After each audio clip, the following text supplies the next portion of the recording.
Muy buenas y bienvenidos a Al Tanto, la tertulia semanal de The Objective. Una semana más, los acontecimientos, lo están viendo ustedes estas semanas, se aceleran. La convocatoria de elecciones anticipadas por parte del presidente catalán, de Pere Aragonés, ha pillado con el pie cambiado a propios y extraños. Vamos a hablar de lo que supone, de todo lo que supone ese adelanto al 12 de mayo con nuestra compañera Laura Fábregas, pero suma y sigue. Esta semana toca también hablar de un nuevo escándalo en profundidad. Podríamos bautizarlo como el del Seagate 2. Maduro coló hace solo un año otras 79 maletas en Barajas a través de un avión de Plus Ultra.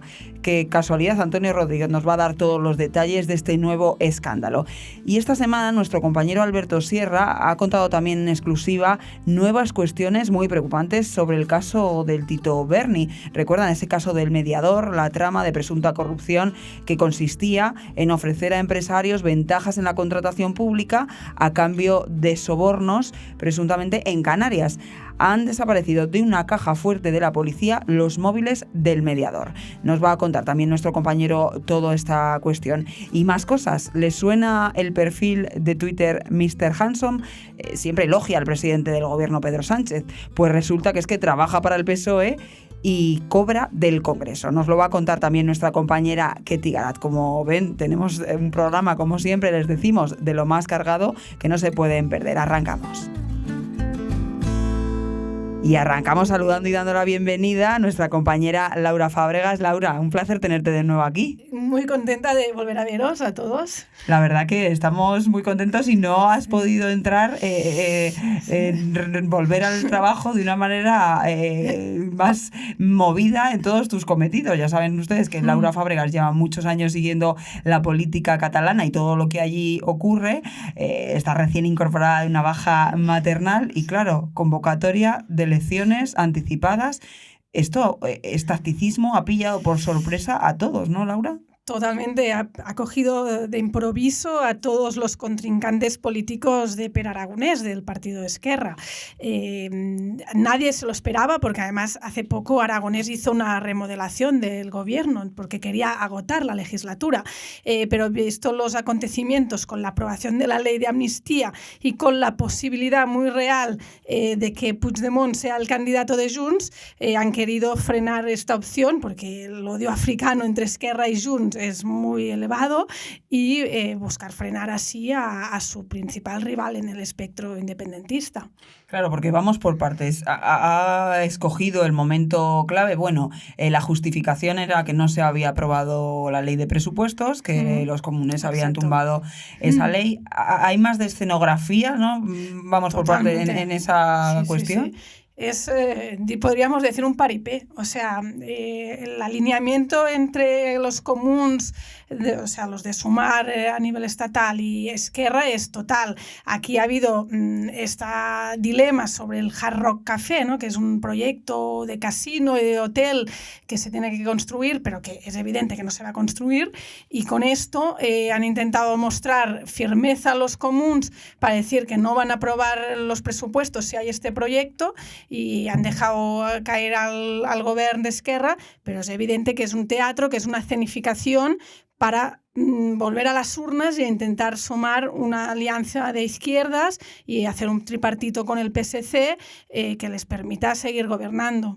Claro, es un adelanto electoral que mueve todo el tablero. Hablábamos de la figura de Puigdemont. Claro, con estas fechas, el 12 de mayo, que es que es prácticamente ya, no daría tiempo a que Puigdemont, tal y como está esta semana, ya saben que se ha aprobado definitivamente esa ley de amnistía, pero tiene que tramitarse en el Senado, no daría tiempo de ninguna manera, o hay dudas, ¿no?, al respecto. Sí, a ver, yo lo adelanto aquí para los oyentes, yo estoy convencida, porque así me lo cuentan fuentes muy solventes, de que Puigdemont va a ser el candidato.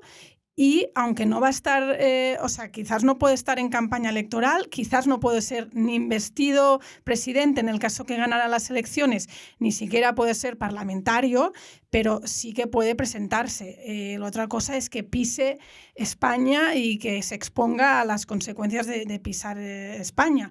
Los tiempos también son muy ajustados porque ahora la ley de amnistía tiene que ir al Senado, donde previamente, donde posiblemente el PP la tumbará y tendrá que volver al Congreso. Entonces todo esto agota mucho el margen de Puigdemont para que vuelva para hacer campaña. Pero una cosa es que no vuelva y la otra que sea candidato.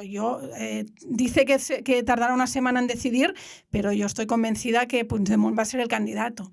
Candidato holograma, porque claro, no podrá estar en ningún acto, como dices. Entiendo que se les ocurrirá las nuevas tecnologías, la verdad que posibilitan estas cosas, que se le proyecte de alguna manera, que esté, va a estar, pero no pues físicamente. Es que de hecho ya es lo que ha hecho en todo este tiempo que está fugado de la justicia española. O sea, él participará a través de videollamadas, a través de vídeos, y así formará parte, digamos, de la campaña de Junts. Pero sí que es cierto que aunque no esté físicamente, su candidatura es un revulsivo para Junts, porque realmente es el único activo que tienen en el partido para poder hacer frente a una situación muy delicada. Recordemos que el último CIS catalán a Junts le sitúa como tercera fuerza. Con la presencia de Puigdemont, yo creo que podría quedar muy igualado al PSC de Illa y superar a Esquerra, o sea, quedar como segunda fuerza.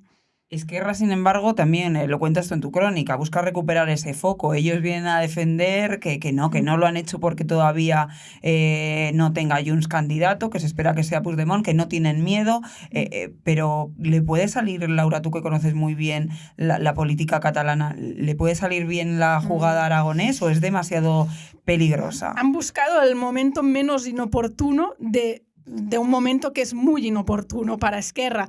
Entonces, sí que hay miedo a Puigdemont, sí que hay miedo a otros partidos independentistas emergentes que son muy críticos con la labor y la gestión de Esquerra, y por eso han decidido adelantarlo todo, para intentar frenar en lo posible el descalabro electoral, que además que ya han sufrido en las últimas elecciones municipales y generales. Esquerra perdió mucho voto, perdió mucho apoyo en las urnas, y todo indica que seguirá esta senda negativa para sus intereses. Luego está también el tema Salvadorilla, PSC, las encuestas, pues sí que le daban como favorito, sí. Eran bastante favorables para él, claro. Llegó hace unas semanas el caso Koldo, el caso Mascarillas, investigaciones en las que él está implicado. ¿Esto puede afectar? Hay unas instrucciones claras de los partidos independentistas de intentar erosionar el liderazgo de Illa a través de la trama Koldo. Otra cosa es que se consiga, otra cosa es que luego los catalanes decidan no apoyar a Salvador Illa. Evidentemente que ahora es también un momento de debilidad para Illa, que le van a sacar en campaña electoral todas las compras de mascarillas, su decisión también de la cogobernanza, ¿no? de centralizar las compras a través del ministerio. Todo esto se lo van a reprochar, pero vamos a ver qué efecto tienen. De momento, yo considero que tiene todavía opciones de ganar las elecciones. Otra cosa es que pueda gobernar, pero de ser la primera fuerza en Cataluña, tiene pinta que se puede mantener. Y Laura, en esta estructura tan complicada que tenemos Junts, Esquerra, el PSC, ¿los comunes en qué papel quedan? Porque claro, son los que han hecho artífice, ¿no? Esta posibilidad de adelanto electoral. ¿Qué opciones tienen ellos? ¿Qué buscan con este movimiento? Los comunes están muy tocados.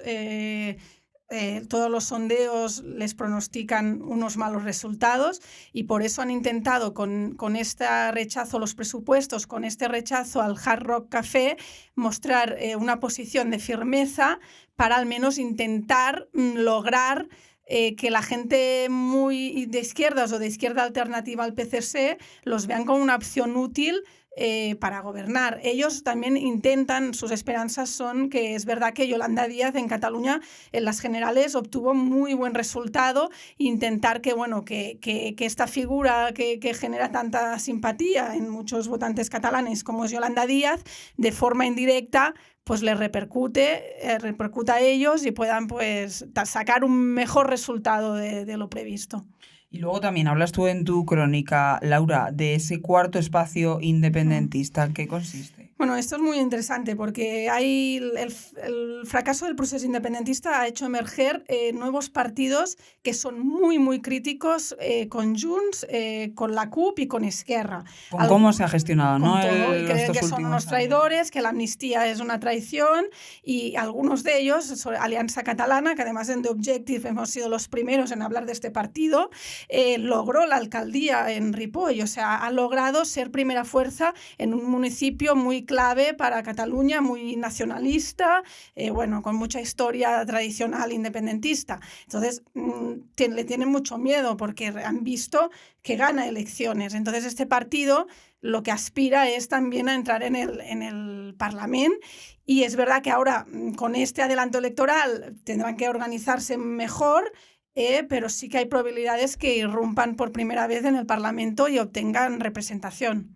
Claro, todo esto es dividir fuerzas, lo hemos visto en el Parlamento Nacional, en el Congreso. Cuanto más se divide, pues bueno, puede salir bien la jugada o pueden luego no entenderse, porque como estás diciendo tú, este cuarto movimiento independentista es muy crítico con los anteriores, entonces cabe esperar que no se podrían poner de acuerdo, o luego a la hora de la verdad sí que podrían... No, ellos lo que aspiran es a presionar a los otros partidos independentistas para volver a la senda de la unilateralidad. Ellos dicen, nosotros queremos ser fuertes en el Parlamento para obligar a Esquerra, a Junts y a la CUP a volver a donde estuvimos en 2017, que es otra vez la confrontación con el Estado, reactivar la declaración unilateral de la independencia, y esto es su aspiración. No aspiran ser la primera fuerza, pero aspiran ser claves o tener la llave de la gobernabilidad en Cataluña.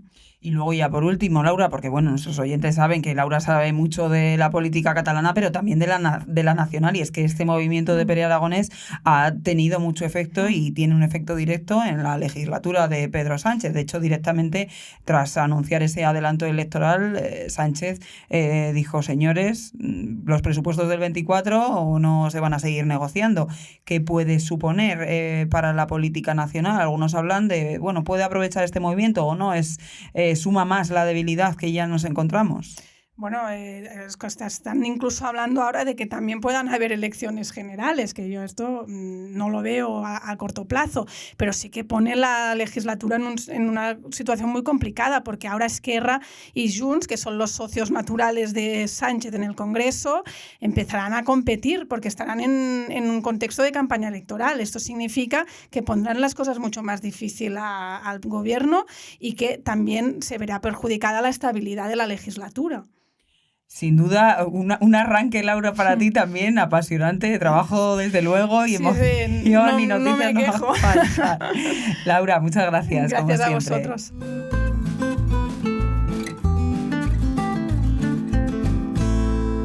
Y vamos ya a abrir el melón de los escándalos, se lo decíamos al principio. Hemos empezado por la actualidad hablando de ese adelanto electoral en Cataluña y que mueve toda la política nacional, pero es que suma y sigue.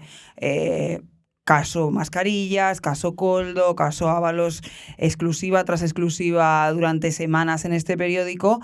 Pero es que vamos a saludar ya a nuestro director, Álvaro Nieto. Muy buenas. ¿Qué tal, Rocío? Decía yo, suma y sigue. Es que ahora tenemos un Delsigate 2 también. Sí, bueno, yo creo que aquí hay que, en fin, como diría el ministro Bolaños, felicitarse y felicitarnos por el trabajo que estamos realizando en The Objective. Los lectores y los oyentes saben mejor que nadie todo lo que hemos puesto encima de la mesa los últimos días. Realmente están siendo unas jornadas de muchísimo trabajo, pero en donde The Objective se ha caracterizado por ir claramente en vanguardia de todos estos asuntos. Del caso Koldo, por supuestísimo, y luego poniendo encima de la mesa no solo importantes exclusivas, sino desvelando el caso Globalia, que es una parte de la trama Koldo y que involucra directamente ya a Begoña Gómez. Hay que recordar que fue este periódico el que desveló el caso Globalia un martes y luego ya al día siguiente, miércoles, se sumaron a contar las informaciones que vinculaban a Begoña Gómez con Globalia y con la trama otros periódicos como El Confidencial o El Español. Pero es que resulta, Rocío, que en los últimos días pues ha sido espectacular la cantidad de exclusivas que ha dado este periódico relevantes. Es un no parar, día tras día. Es un no parar y yo lamento realmente lamento que se hayan producido todas tan seguidas y a la vez, porque a veces la gente me dice, bueno, es que ya no nos enteramos bien de lo que está pasando, se nos acumulan los escándalos, es verdad, pero ¿qué le vamos a hacer? Nosotros les trasladamos las informaciones cuando las tenemos y tenemos la obligación de hacerlo, lógicamente. Lo que no vamos a hacer nunca es especular con la información o guardarla en un cajón hasta que vengan tiempos mejores o cuando a nosotros nos convenga más. Miren ustedes, les voy a leer los últimos días para que vean ustedes el disparate y la gran aportación que han hecho los periodistas de este periódico a la información en este país. El viernes 8 de marzo, nosotros abríamos el periódico con dos historias tremendas. Primero les contábamos que Koldo García se reunió con el número 2 de la Guardia Civil 40 días antes de su detención. Y aún estamos esperando explicaciones de este número 2 de la Guardia Civil, que se llama Manuel Llamas, y de su jefe, el señor Marlaska, que todavía no ha dicho absolutamente nada. Pero la información ahí está, publicada. Y el mismo día dimos también que el gobierno destituyó al jefe de inspección de Hacienda justo tras enviar al juez el informe clave sobre el caso Koldo. Escandalazo también de primera magnitud, es decir, el gobierno destituyendo, en este caso María Jesús Montero, al jefe de inspección de la agencia tributaria tras señalar en un informe que remitió al juez a toda esta trama. Eso el viernes. El sábado, Air Europa desvió 40 millones a Globalia el mismo año que recibió 200 por su rescate. Imagínense ustedes, es decir, Air Europa rescatada por el gobierno y coge el dinero y una parte la desvía a su matriz, Globalia. 40 millones de euros. Nada más y nada menos. Y el mismo día les contamos también que el famoso perfil de Twitter Mr. Hanson, que se dedica a elogiar las virtudes y la belleza del señor Sánchez, trabaja para el PSOE, pero no es lo grave que trabaje para el PSOE, es que cobra un salario público que lo paga el Congreso de los Diputados. Escandalazo también de primera magnitud, porque esto no se puede hacer. Esto no se puede hacer. Domingo 10. Otras dos noticias impactantes. Uno de los cabecillas de la trama Koldo es confidente de la Policía Nacional, ni más ni menos. El señor Víctor de Aldama era cabecilla de la Policía Nacional, confidente, de la Policía Nacional y de la Guardia Civil. Casi nada al aparato. Y el mismo día seguimos tirando del hilo del caso Air Europa y les contamos que Air Europa cobró el año del Delsigate una deuda similar a la que le debía Venezuela. Oye, qué casualidad. El año que trajeron 40 maletas a Barajas, resulta que Air Europa canceló la deuda que le debía Venezuela. Son cuestiones, Álvaro, que, perdona que te corte, es que en cualquier otro país supondrían algún movimiento en los gobiernos aquí. Sí, pero aquí nada, aquí llueve y como que se asimila. Sí. Mira, el lunes un tema espectacular del que vamos a hablar también ahora después, ¿no? Desaparecen de una caja fuerte de la policía los teléfonos móviles claves en el caso del Tito Berni. Vamos a ver, pero ¿cómo es posible que desaparezcan los teléfonos móviles de una caja fuerte de la policía?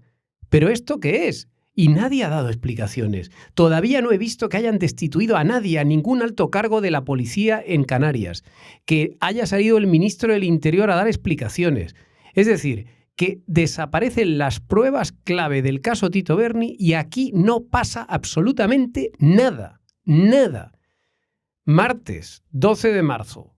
Dos noticias también espectaculares. Maduro coló hace un año otras 79 maletas en Barajas a través de un avión de Plus Ultra. Tremendo. Y hemos publicado las fotos. Un auténtico escándalo. Un escándalo. 79 maletas publicadas con fotos. Entraron como valija diplomática sin ningún tipo de control. 50 maletas y el resto cajas.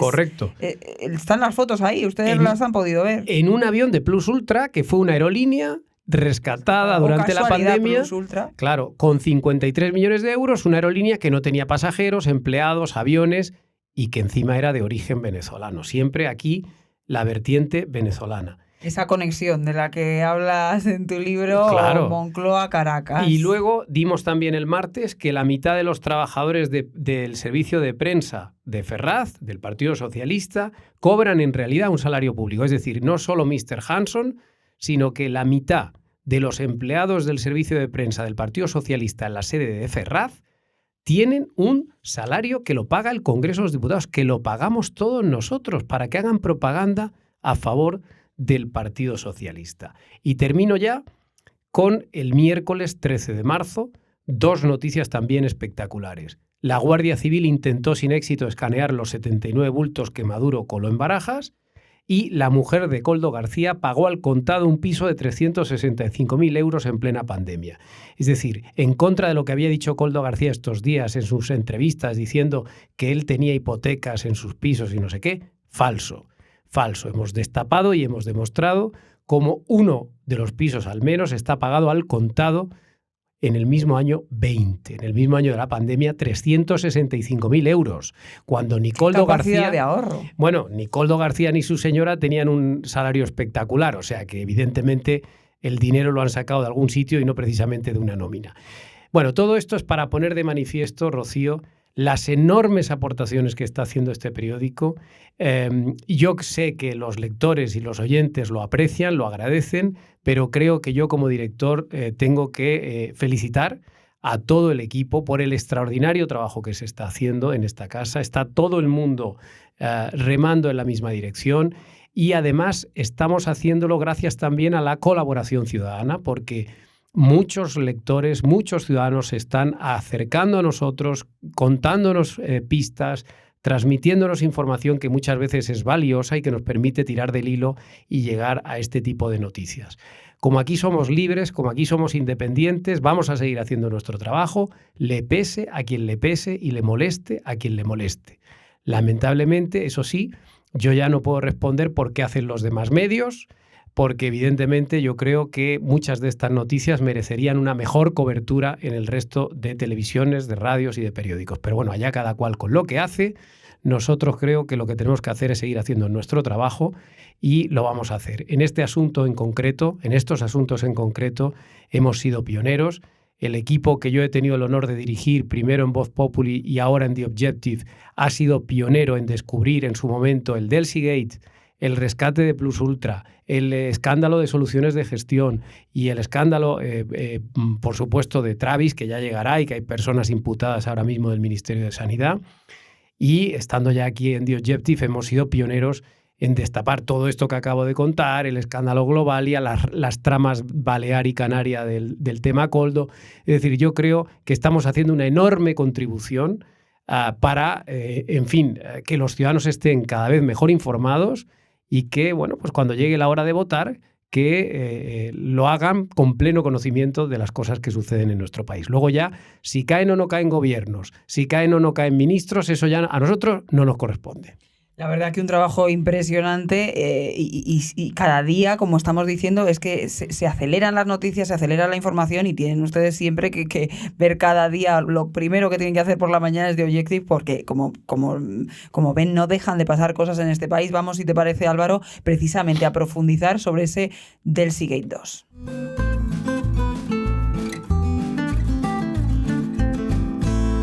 Pues vamos, si les parece, precisamente a profundizar sobre ese Delsey-Gate 2 que hemos destapado en The Objective, que precisamente además ha destapado nuestro compañero Antonio Rodríguez, que fue quien ya hace 4 años también descubrió este Delsey-Gate 1, esas maletas que llegaron a Barajas y todo ese caso. Como contaba anteriormente Álvaro, en esa otra etapa, en Voz Populi, pero claro, ha sido ahora el que, siguiendo también las pistas, ha descubierto ya incluso más maletas. Es que ya no hablamos de 40 maletas, hablamos de 79 maletas. Maduro coló hace un año otras 79 maletas en Barajas a través de un avión de Plus Ultra. Vamos, por supuesto, a saludar ya a Antonio Rodríguez. Antonio, muy buenas. Hola, ¿qué tal? Como decimos, llueve sobre mojado, porque ya publicaste hace 4 años todo este tema, ya profundizaste, fuiste uno de los periodistas que sacó en exclusiva esta información de las maletas en Barajas, de todo el tema del Seagate, la llegada del Seagate de Delcy Rodríguez cuando no podía pisar suelo europeo. Casualmente sí pisó Barajas. Claro, lo hemos hablado estas semanas con Álvaro, una noticia, esa llegada de Delcy Rodríguez a nuestro país, que coincidió justo en el tiempo con el estallido de la pandemia y claro, quedó opacado y apartado. Y luego también es que judicialmente no tuvo recorrido, ¿no? Aunque en los meses siguientes estuvo en varias instancias judiciales, pero no se sacó nada en claro, más allá de que Delcy Rodríguez, la vicepresidenta de Nicolás Maduro, estuvo en España, pisó territorio nacional y estuvo pues unas horas claramente en territorio español, concretamente en el aeropuerto de Barajas, desde que llegó de madrugada y estuvo en la terminal VIP hasta su salida en un vuelo regular a Doha en torno a las 8 y pico de la mañana, ¿no? O sea que... Y ahí Antonio tuvo varios encuentros, ¿no? Entre ellos con una de las personas que más se ha estado hablando, no solo en The Objective, José Luis Ábalos, que estuvo acompañado o fue llevado al aeropuerto por Koldo García, su ya en aquel momento asesor, y en las últimas semanas se ha sabido que también estuvo presente, eso lo comentó o lo informó el diario ABC, Víctor de Aldama, el principal comisionista de toda la trama. Incluso también se habla de un guardia civil de los que han estado detenidos. También estuvo en aquella noche fría de enero del 2020 en Barajas. En la sala VIP se está menos frío, seguro, Antonio. Pues bueno, después de esos 4 años, vamos a remontarnos a hace 3 años, hace un año, porque después de colar esas maletas, no quedó ahí la cosa.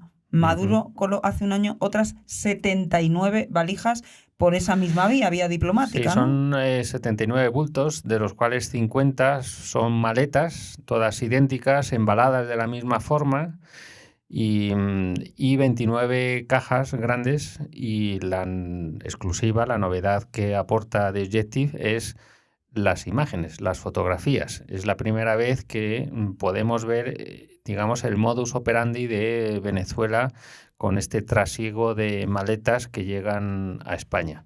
Es una actividad totalmente inusual. Utilizar valija diplomática para meter todos estos bultos es totalmente anormal, inusual. Hemos podido hablar con fuentes diplomáticas españolas y no dan crédito. Nuestro país, por ejemplo, no utiliza esta forma para llevar objetos a las embajadas y consulados que tiene en el extranjero. Es un modus operandi completamente extraño, raro, y que por desgracia para la Guardia Civil Española no se sabe lo que hay en su interior, que eso es lo que todos nos preguntamos y estamos, desde que llegó Delcy Rodríguez hace 4 años y bajó con 40 maletas de su avión privado, pues ahora vemos que son 79, de las cuales 50 son maletas, y nos falta saber qué hay en su interior. Pueden ver ustedes en The Objective esas imágenes, como decía Antonio, primero de las maletas en el aeropuerto de Caracas, luego de esas maletas, esos bultos en la T4. Es precisamente esa actividad anormal e inusual la que pone en alerta, ¿no?, las autoridades, pero que poco pueden hacer precisamente por esa vía diplomática. Así es. Nosotros hemos contado que cuando se colocaron esas 50 maletas en el aeropuerto de Maiquetía, allí ya hubo un aviso a las autoridades españolas de lo que venía en la bodega del avión. Y aquí, cuando llegó ese cargamento a Barajas, la Guardia Civil, claro, intentó averiguar qué iba en su interior, pero de inmediato la protección que tienen esos bultos, esas maletas, con la etiqueta de valija diplomática de Venezuela, impidió que pudiesen pasar por el escáner todas esas maletas y cajas. Y enseguida, pues bueno, representantes, ¿no?, como cuentas en tu crónica, de la embajada venezolana. Sí, que se hacen cargo de todo ese cargamento y se lo llevan sin ningún control policial. Aquí también existe una novedad y es la utilización de un avión Plus Ultra, es decir, un vuelo operado por esta compañía que fue rescatada por el gobierno español también en el año 2020 y, y que está estrechamente vinculada o ligada a elementos del chavismo o del régimen de Nicolás Maduro.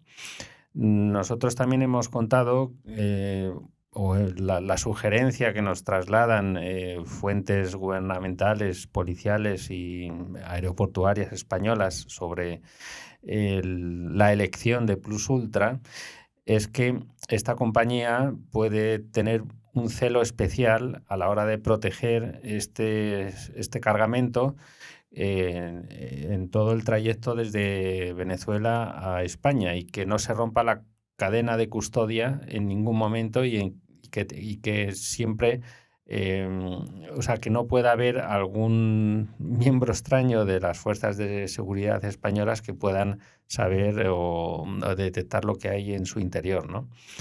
A nosotros nos indicaban que, por ejemplo, Iberia o incluso Air Europa, aunque también está esta compañía, esta aerolínea ahora en el foco, en el punto de atención, pero, por ejemplo, seguramente Iberia se comportaría de otra forma ante una petición del gobierno venezolano de trasladar esta cantidad tan llamativa de bultos, de maletas en un vuelo regular.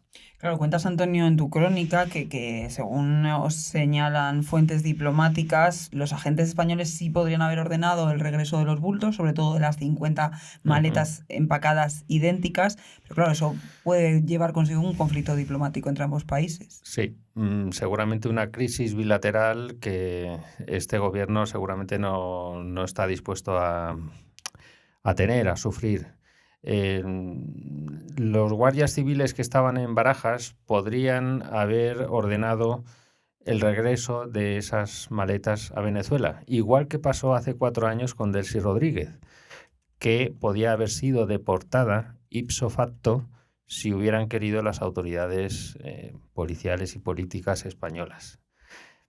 Ni se hizo hace 4 años con Delcy Rodríguez, ni ahora se ha podido o no se ha querido rechazar ese envío tan llamativo de maletas y cajas en valija diplomática, porque a continuación el régimen de Maduro hubiera reaccionado de forma recíproca ante cualquier envío diplomático que hiciera España. Y en fin, al final este gobierno seguramente saldría perdiendo.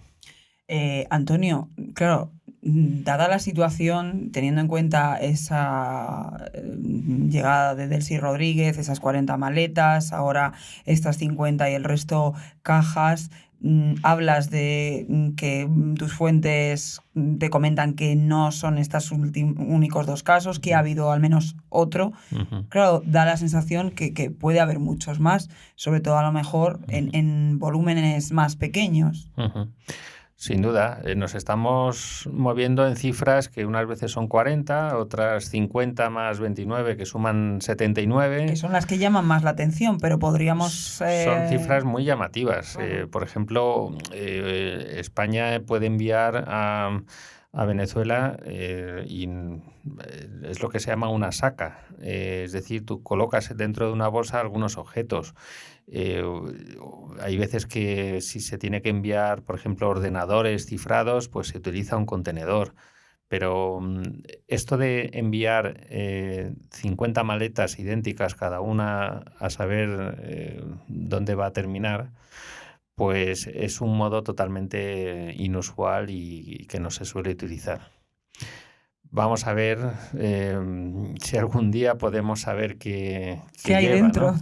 Porque es que esa es la pregunta del millón, ¿no? En su momento pues se habló de dinero, se habló de oro, a lo mejor de documentos, y hay una nueva vía que también la hemos ido relatando y, bueno, faltan todavía muchas piezas del puzzle, pero también existe esa posibilidad de que la devolución del dinero que debía Venezuela a Air Europa por los beneficios de su filial allí en el país sudamericano, pues fuesen en ese avión de Delcy Rodríguez de hace 4 años, ¿no? Air Europa o Venezuela tenía contraída una deuda de 200 millones de dólares con Air Europa y hemos sabido, gracias a nuestro compañero Fernando Cano, por ejemplo, que ya en el año 20 la aerolínea retira esa cantidad de su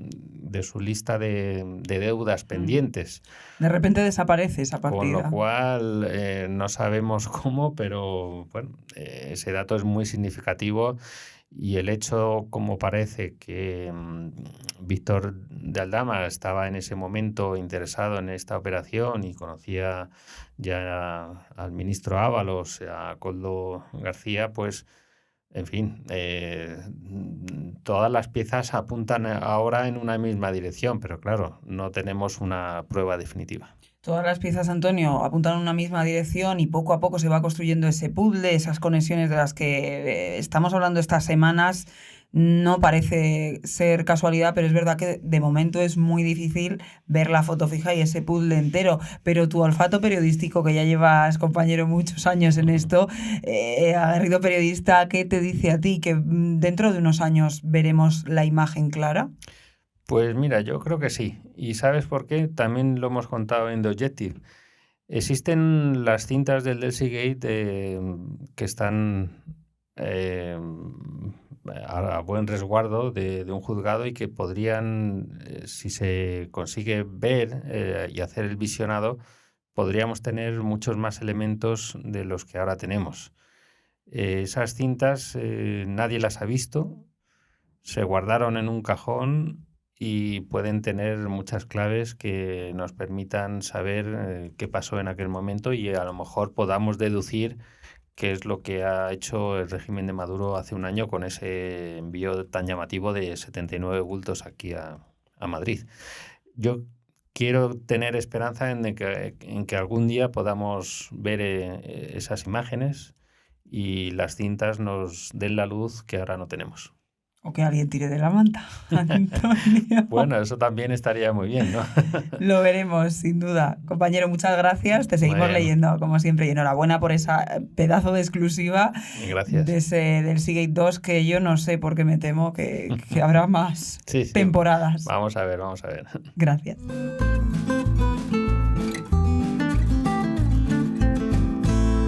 Pues bueno, y después de este espectacular nuevo escándalo, ¿no? Ese segundo del Seagate, vamos, como decía Álvaro, a otro caso que hemos desvelado esta semana en The Objective, que no deja de sorprendernos, sobre todo por las cosas tan extrañas que están ocurriendo en este país. Y para ello voy a saludar ya a Alberto Sierra, a nuestro compañero. Alberto, muy buenas. Hola, Rocío, un saludo. Hablábamos con Álvaro hace un ratito de toda la lista de exclusivas que viene dando The Objective las últimas semanas, de cuestiones muy sorprendentes, muy preocupantes, como es esto que has contado tú esta semana referente al caso Mediador, al caso Tito Berni. Desaparecen de una caja fuerte de la policía los móviles del Mediador. Alberto, ¿cómo puede ser esto? Pues lo que contábamos exactamente, Rocío, es que 2 denuncias presentadas por el inspector jefe de la Policía Nacional, que lideró inicialmente la investigación del caso Tito Berni entre enero de 2022 y abril del año 2023, pues pueden producir un auténtico terremoto en la causa. Uno de esos escritos ya ha sido admitido a trámite por el Juzgado de Instrucción número 5 de Santa Cruz de Tenerife y revela que los teléfonos móviles de Antonio Navarro Tacoronte, alias El Mediador, fueron sustraídos presuntamente por otros agentes de la Policía Nacional y sin permiso de este mando policial que presentaron las denuncias, de la caja fuerte del despacho que ocupaba el entonces jefe de la Brigada de la Policía Judicial de Santa Cruz de Tenerife, Francisco Moar. Esto es lo más escandaloso de una de las 2 denuncias. La otra denuncia va dirigida directamente contra la juez que lleva el caso, María Ángeles Lorenzo Cáceres. Esta denuncia del inspector Francisco Moar ha sido presentada ante el Consejo General del Poder Judicial pidiendo que se estudien sanciones disciplinarias o penales contra la magistrada por unos hechos que podrían haber entorpecido la investigación desde hace un año, que es cuando, supuestamente por una orden verbal, nunca escrita, nunca fundamentada en derecho, se decidió apartar a este jefe de la investigación y dejar en manos de las pesquisas en manos de los 7 agentes ahora que están siendo investigados por el juzgado número 5 de Tenerife por presunta denuncia falsa contra el mando que lideraba la investigación. Rocío. Es algo totalmente sorprendente que esté ocurriendo esto en nuestro país. Bueno, tú que llevas, Alberto, muchos años siguiendo la información de tribunales, siguiendo todo tipo de casos, ¿no? De corrupción, de tramas, de diferentes cuestiones, ¿esto es habitual? ¿Esto ha pasado muchas veces o esto es algo que debería sorprendernos, como al menos a mí me tiene totalmente sorprendida? Sí, no, esto debe sorprendernos tanto como sorprendió en su día la destrucción de los ordenadores o de los discos duros de Génova poco antes de que la Policía Nacional entrara, cuando el caso Gürtel, a registrar la sede del Partido Popular. Más o menos viene a ser del mismo nivel, porque lo que nos revela es que una investigación que, si recordáis, cuando saltó a los medios en febrero del 2023, pues tuvo un alcance, una dimensión totalmente nacional por la envergadura de las personas detenidas. Recordamos que había un diputado del PSOE, Juan Bernardo Fuentes Curbelo, un general de la Guardia Civil, otra serie de políticos regionales, canarios y locales de diferentes cabildos. Esa investigación, si nos damos cuenta, se ha ido apagando justamente desde abril del año pasado, que es cuando apartan de la investigación a este inspector jefe de la Brigada de Policía Judicial de Santa Cruz de Tenerife, Francisco Moar, y es a partir de ahí cuando el caso empieza a perder fuerza, con lo cual, no sería de extrañar que haya sido un movimiento ordenado por alguien en la cúpula, o bien judicial o bien del Ministerio del Interior, para tapar las cosas que había en el caso Tito Berni, que pueden afectar también a políticos del PSOE, como sabemos, pero también involucraban a un general y otros mandos de la Guardia Civil que estaban siendo investigados por los contratos de la FIAP en el Sahel. Por lo tanto, no es habitual para nada. ¿Y qué podríamos estar? Pues ante un intento de encubrir, tapar o suavizar lo que era un auténtico escándalo o el mayor escándalo que había tenido el gobierno de Pedro Sánchez antes de este caso, Koldo. Sí, suma y sigue, lo decíamos antes con Álvaro, suma y sigue cada día, cada semana, pero claro, este tipo de cuestiones, Alberto, ¿tú crees que aumentan la desafección que la ciudadanía ya tiene con respecto a la justicia? Porque claro, dan una sensación de país bananero que es que esto ya no hay quien lo soporte. Pues yo creo que va a depender un poco cuál sea la respuesta de la justicia ante estas dos denuncias. Me explico.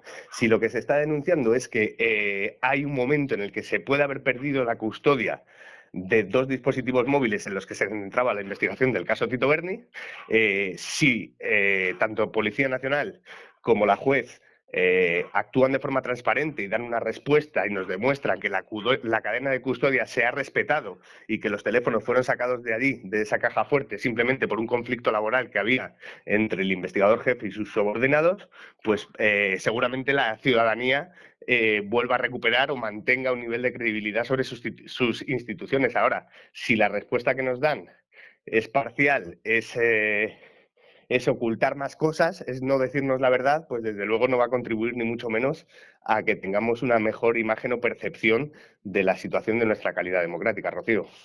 Alberto, lo veremos, seguro que nos lo cuentas en The Objective los primeros, así que como siempre tienen que leer en nuestro periódico y tienen que leer y seguir siempre, sin duda, Alberto Sierra. Muchas gracias, compañero, un abrazo. Un saludo, Rocío, un abrazo.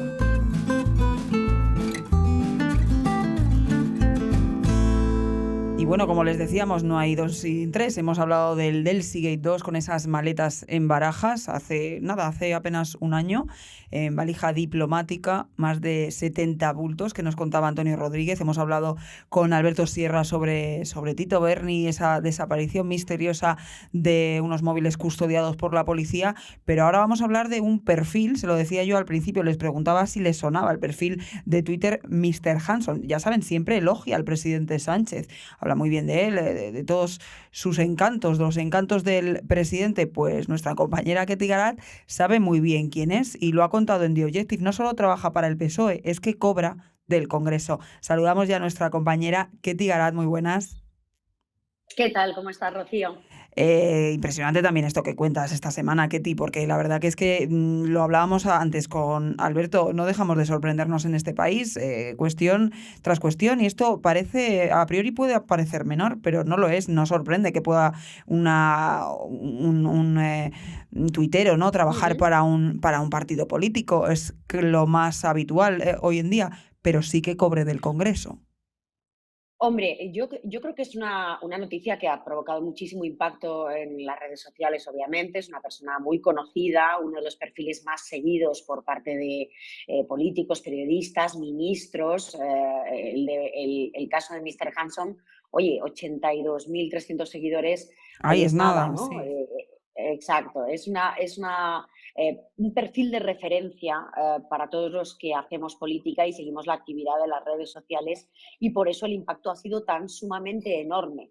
La relevancia de la información que damos en The Objective es conocer el nombre, Montserrat Luzano Liébana, acreditarlo con fotografías, como es el caso. Hemos aportado 2 documentos gráficos en los cuales se ve precisamente hasta qué punto era una persona que, bueno, pues meten en el círculo de seguridad del presidente, rodeado de los escoltas, que le permiten ir hasta la cocina de los actos de Ferraz y que está plenamente integrada en esa cercanía de Pedro Sánchez para poder retratar precisamente todo eso bueno, pues que cuelga en sus redes sociales y que cuelga precisamente en su perfil de Twitter. La relevancia también, no solo por los documentos gráficos, no solo por conocer el nombre, sino también por acreditar quién es su empleador. Y su empleador no es otro que el Congreso de los Diputados. Es Se que eso publicó es lo en la... gordo, claro, es que eso es gordísimo. Es gordísimo sobre todo porque plantea nos permite abrir el debate de hasta qué punto es lícito desde un partido político confundir la información con la propaganda. Un perfil de Twitter como es el de Mr. Hanson, que es gracioso, que tiene comentarios jocosos, no sé, ácidos sobre la actualidad política desde otra perspectiva, que se haga con fondos privados y que se haga desde una cuenta de un contribuyente, desde un perfil ciudadano anónimo, es normal, incluso es sano y hasta es gracioso. Que se haga con cargo a un partido político es algo cuestionable y que desde luego debería de publicitarse o darse a conocer precisamente para que supiéramos para quién trabaja, pero que se trabaje o que sepamos que esta mujer trabaja, Montserrat Luzano Liébana, en la sede del Partido Socialista, y que sin embargo cobra del Congreso de los Diputados, y acreditemos precisamente los boletines oficiales de Cortes en los cuales se muestra cómo se le ha ido dando de alta y de baja sucesivamente, ya es una noticia de otra dimensión y yo creo que bastante importante. Y sobre todo cuando además desde The Objective lo que contamos es la primera parte de la noticia, que es el perfil más conocido, el de Mr. Hanson, que no es Mr. sino Mrs., porque es Montserrat Luzano Liébana, pero luego damos la otra parte de la información, que yo creo que es una información muy trabajada y ponderada, hay que decirlo todo, porque damos a conocer pues quiénes son los otros Mr. Hansons, la mitad de los trabajadores de prensa del Partido Socialista que trabaja en Ferraz 70, que pasan día a día el control de seguridad con su huella dactilar, que van fichando las horas que trabajan en Ferraz y que sin embargo cobran un salario público del Congreso de los Diputados y del Senado. Hay que decir que esta 11 información, trabajadores, casi ¿no? más exactamente, un FE que tengamos acreditados y que conozcamos. Seguramente, me dicen a mí las fuentes que nos han ido ayudando a elaborar esta información, sean algunos más, pero que tengamos acreditados al menos son 11 personas que trabajan, insisto, en Ferraz 70 con cargo al Congreso y al Senado. Es verdad que esto es una fórmula que se ha utilizado desde los partidos políticos en alguna y otra ocasión y por parte de todos, pero hacerlo con tanta insistencia nos permite ver cuál es la diferencia entre el uso y el abuso, ¿no? Y yo creo que esto, bueno, había fuentes parlamentarias que nos decían que esto puede constituir un fraude de ley y yo creo que ese es el debate que permite abrir las 2 noticias que contamos precisamente esta semana en The Objective. Una, mucho más leída que la otra porque una está al alcance de todos los públicos y se ha viralizado básicamente por tratarse de quién se trata, de esa cuenta tan conocida, pero la otra yo creo que tiene una importancia y una relevancia fundamental en la medida en la que estamos hablando, insisto, pues de una fórmula, no sé si llamarla fraudulenta, pero desde luego bastante cuestionable de lo que son los límites de utilización de los salarios públicos y con cargo concretamente a los grupos parlamentarios de las Cortes, ¿no? Y vamos precisamente, Ketty, a esa segunda información de la que estás hablando, porque es una información muy extensa. Una de las cuestiones que planteas es que es llamativo que en algunos de esos departamentos los trabajadores de la casa sean minoritarios, o sea, de la casa del Partido Socialista, respecto a los contratados por el Parlamento. Claro, es el caso, como dices, del área audiovisual, ¿no? Que es Sí, una de esas tres patas, por ejemplo. El área audiovisual, también el área de redes, también hablamos de vicesecretaría general, la proporción es de 3-2, ¿no? Por ejemplo, en el área audiovisual que tú citabas, estamos hablando de 2 personas que cobran del Congreso de los Diputados frente a una que cobra del Partido Socialista, que está en nómina básicamente de Ferraz 70. También, por ejemplo, sabemos que en el departamento de diseño la proporción es la misma, de 2 con cargo al Congreso de los Diputados, 1 con cargo a Ferraz 70. También conocemos que la vicesecretaria general, en los mismos términos, en la misma proporción. También sabemos que en el caso de la persona que le lleva las redes sociales al secretario de organización del Partido Socialista de Santos Ferran, Allende Paradela, bueno, pues es una persona que tiene un peso en el partido porque lleva las redes sociales nada más y nada menos que del número 3 del Partido Socialista y, sin embargo, está cobrando del Congreso de los Diputados y cada mañana pasa, como digo, el control de seguridad de Ferraz 70 y fija su huella dactilar en el sistema de fichaje que tienen todos los trabajadores, ¿no? A mí esto me parece llamativo, sobre todo porque esto es algo que hemos contrastado no solo con todos los trabajadores de los que hablamos ahí, ¿no? En esta extensa información.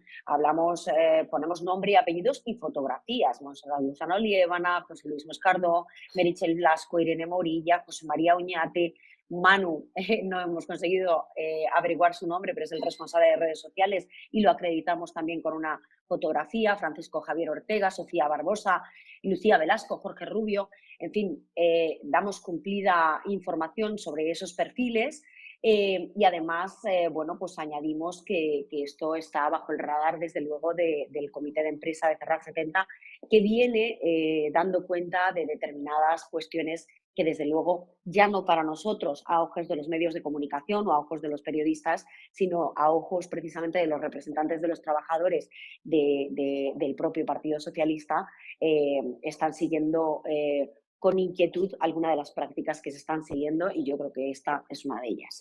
Pueden ver ustedes en la imagen, esa imagen que comenta Ketty dentro de su información. Además son perfiles, salvo bueno el de Mr. Hanson, que sí que son perfiles bastante jóvenes, que es algo que, bueno, pues al tratarse de redes sociales no sorprende, pero claro, sí sorprende pues que hayan llegado, ¿no?, a esas posiciones. Sí, pero fíjate, está muy bien que aportes ese dato o esa perspectiva, Rocío, porque una de las cosas que nos han dicho precisamente las personas que hemos consultado es, hagámonos la pregunta, ¿no? ¿Por qué el Partido Socialista opta por esta fórmula de contratar personas a través del Congreso y del Senado? Algo que también hacen otros partidos políticos. Lo que pasa es que, bueno, pues obviamente nosotros tenemos las fuentes donde las tenemos y hemos hecho la investigación concretamente en este apartado porque es donde teníamos las fuentes y donde teníamos los datos, ¿no? ¿Por qué lo hacen? Bueno, básicamente por el motivo por el que se ha hecho desde hace un tiempo, que es que esto suponga un ahorro de costes para la sede del Partido Socialista. Yo recuerdo en 2011, cuando Alfredo Pérez Rubalcaba pierde las elecciones, en ese momento hubo que hacer un ERE en Ferraz y tuvieron que despedir a la mitad de los trabajadores, a muchísimos trabajadores, básicamente porque no había dinero para pagarles. Bueno, esto lo que permite básicamente es ahorrar un dinero a Ferraz 70 y contratarlos directamente a través de los grupos parlamentarios. Y además, en el caso de que no funcionen o en el caso de que, bueno, se trata de puestos de libre designación, de puestos de confianza y que no tendrían que rendir cuentas en el caso de que tengan que ser despedidos, cesados, de manera fulminante de un día para otro, con lo cual esto permite más inestabilidad laboral, permite que no se consoliden en sus puestos, plazas fijas, personas que llevan trabajando unos años en Ferraz y de hecho Son algunos los de los fijos trabajadores... discontinuos del gobierno. Bueno, es que eso es lo llamativo. El debate de fondo un poco es que hay gente que está peleando por su estabilidad laboral y que con estas fórmulas de contratar a través de Congreso y Senado puede que tengan unos salarios un poco más altos de los que podría pagar el Partido Socialista, porque es verdad que con cargo a los puestos de asesores y de asistentes del Congreso de los Diputados y del Senado no están mal pagados. Ahora bien, insisto, son cargos de salidas y entradas muy fáciles, de mucho flujo, de mucho tránsito y que no permite la estabilidad laboral de los trabajadores. Si vemos la media de edad de todas esas fotografías que hemos ido publicando, pues evidentemente nos permite entender algunas cosas, ¿no? Y esto es lo que motiva también parte de la denuncia que hacen estas personas, ¿no? Que hay gente que busca consolidar su plaza, que busca consolidar y tener estabilidad laboral para pensar en un futuro mejor, y que le parece un poco incompatible esta fórmula de contratación con llamarse el Partido de los Trabajadores, ¿no? Totalmente, compañera, gran trabajo, como siempre. Un abrazo te mando. A ti, un beso muy fuerte. Hasta Rocío. luego. Y gracias también a todos ustedes, una semana más por elegirnos y por escuchar este intenso episodio que hemos tenido, como ven, de todo. Ya saben, pueden encontrarnos en todas las plataformas de podcast, también en nuestras redes sociales y, por supuesto, en www.theobjective.com. Un abrazo.